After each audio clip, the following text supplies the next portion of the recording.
Okay, I'm going to show you how to set your iPhone's camera flash to notify, and it will alert you of incoming calls.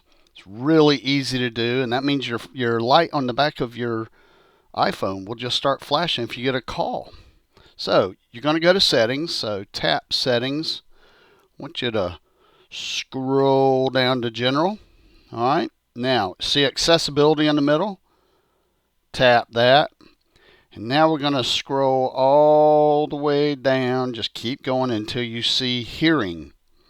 Now under hearing, you will see LED flash for alerts. Mine is currently set to off.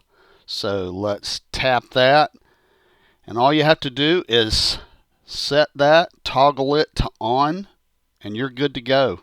And now when you receive incoming calls, your LED will flash and alert you.